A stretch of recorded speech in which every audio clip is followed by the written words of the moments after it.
Yeah, I mean, this is really an extraordinary story. So basically what was happening is there was the fleet in the South China Sea, and there were U.S. helicopters going from the fleet to the embassy, picking people up from the embassy, because the airport had now been bombed, so everybody was leaving from the embassy, taking them from the embassy out to the fleet. This ship, called the USS QUİC, was monitoring the waters between the fleet and the coastline to make sure there were no attacks on the fleet. And what happened was, as all of these U.S. helicopters were heading out to sea, even though the South Vietnamese Air Force had disintegrated, they still had their pilots and they still had their helicopters. And so these pilots were jumping into the helicopters, filling them with their family, and chasing the U.S. helicopters out to sea, having no idea, no communication, no idea where they would land, if there was a place to go. They just, I mean, it was, you know, somebody described it like the Wild West. Instead of getting on a horse, you got on a helicopter. But in this one instance that you had the image of there, it was a Chinook helicopter, which is the two-prop, very large helicopter, and it was too large to land on the USS QUİC. And so they tried to shoo him away and say, you can't land here, but he was running out of gas.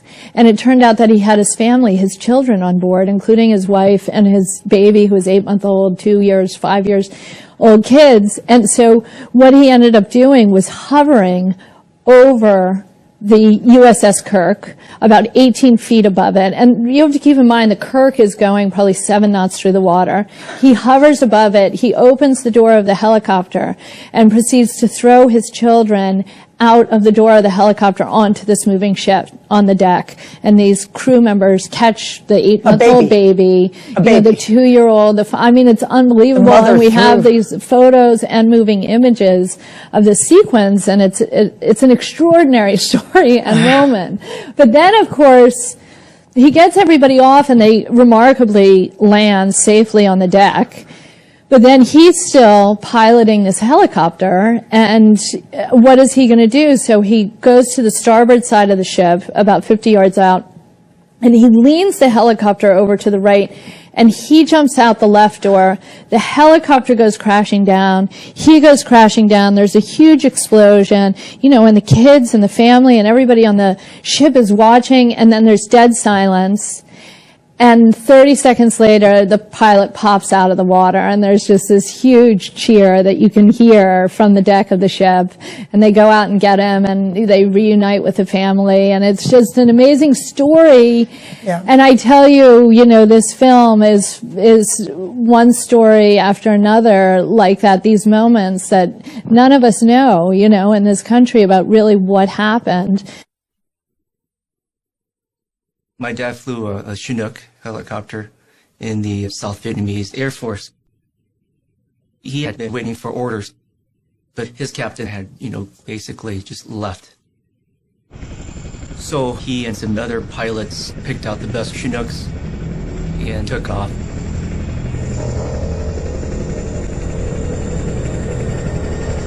He said it was the Wild West at this point.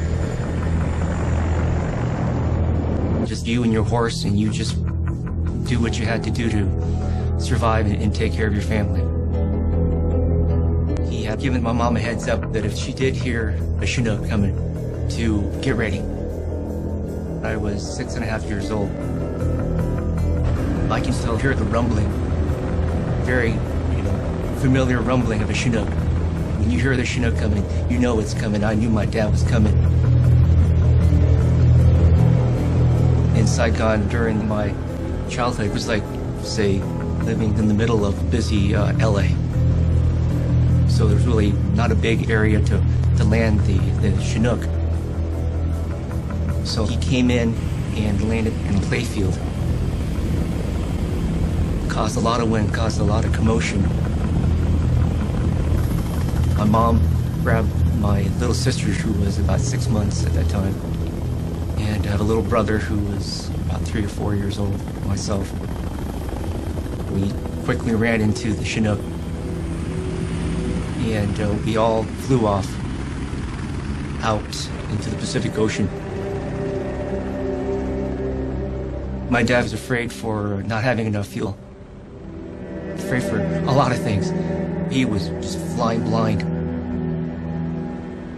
And then he saw a ship out there. In the middle of the day, after we had taken those first helicopters aboard, this huge helicopter called a Chinook, they came out and tried to land on the ship. And the thing almost crashed on board our ship. This big Chinook showed up. There's no way he can land on Kirk without impacting the ship. He would have killed everybody on this helicopter plus my crew. It was way too big to land. We thought that the helicopter would just fly away. But as the ship was moving forward, probably 4, 5, 6 knots, something like that, the pilot communicated that he was running low on fuel. He opened up the port side of the helicopter and he hovered across the stern of the Kirk. Then all of a sudden, here comes a human. One by one, we jump out. I jumped out, my brother jumped out, my mom was holding my sister, obviously very scared. And she just, just trustingly, just with one hand, with her right hand, holding on with her left to brace herself, just dropped my baby sister. One fellow standing there, and he said he looked up and he saw this big bundle of stuff come flying out, and it was a baby. It was the 1-year-old baby. And then the mother jumped out and he caught her too. Then the pilot flew out on our starboard right side. He hovered with his wheels in and out of the water. He hovered there for like 10 minutes. And we couldn't figure out what he was doing, and it turned out what he was doing was taking his flight suit off. Here's a man flying a twin-rotor helicopter by himself. At the same time, he's taking off a flight suit. How you do it, I've talked to helicopter pilots, and they can't figure out how he did that. How like a Houdini trying to get out of this thing. And finally, he made the helicopter roll to the right as he stepped out the door on the left.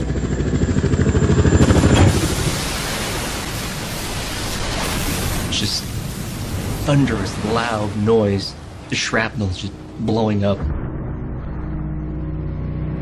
Suddenly, just quiet. And he pops up, and he's alive. And he swam away. And the helicopter was only about 20 feet from him when it hit the water. It was amazing. We went out, picked him up. He was no worse for the wear. He was a little bit wet. Well, one unfortunate thing is he had some small bars of gold, which was all his worldly possessions, that were in his shirt pocket. That sank. So he lost everything. He didn't own a thing but his underwear when he finally came aboard the ship. He was a tremendous pilot. The guy was just so cool and calm. We've so far taken a total of 17 helicopters. We ended up with 157 people aboard the ship.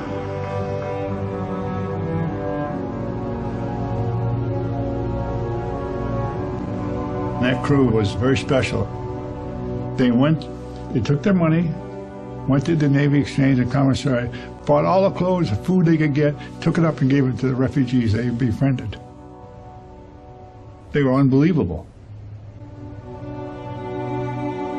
We laid mats and all kinds of blankets and stuff out on the deck for their babies, and there were infants and children and women, and it was a scene I'll never forget. We were happy. My mom was just, wow.